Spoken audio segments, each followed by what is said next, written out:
They're camping out already. Now, one man wants the homeless to set up a tent city right underneath Interstate 90. On Monday, we showed you what many believe is an eyesore. Homeless camps right at the entrance of the city of Spokane, even human feces covering the walls of nearby businesses.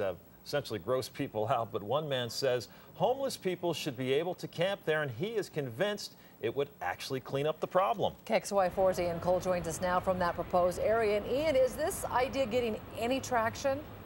Well, Nadine, it is in the very early talks with the city, and there are many things that could prevent this from happening. But the couple that came out and proposed this says that something needs to be done to help Spokane's homeless.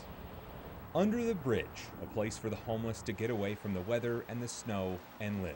And Ralph Harvey wants this place to provide shelter for even more people. We're trying to get a tent city started here in Spokane. City law says you can't camp here, but people do it anyway. So the idea of a permanent camp doesn't sit well with businesses nearby. I just don't think here is the place. That there's been garbage, there's been illegal activity. But Ralph and his wife Becky are proposing less than 100 people could stay there. No drugs, no alcohol, no sex offenders, and no fighting. We'd rather it be a clean and sober area.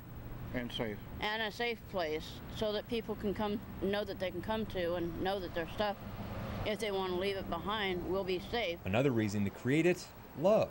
Ralph says a number of shelters separate men and women for safety reasons. If you're a couple and you do not want to be separated and stuff like this, they can come to Tent City and be able to be together. The problem is the city of Spokane has a transient shelter ordinance to keep long-term tent cities away.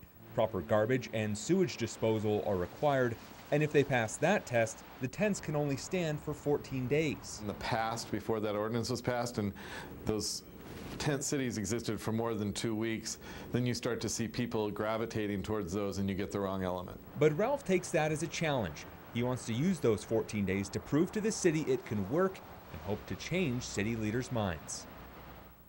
And Council President Ben Stuckert told me that honey buckets will actually be placed at 3 different sites along I-90 this week, and they don't say that that's a long-term solution. They don't think that the tent city is a long-term solution either, but they will discuss it. However, he said that to revisit and rewrite this ordinance on the transient shelters, not a high priority at City Hall right now.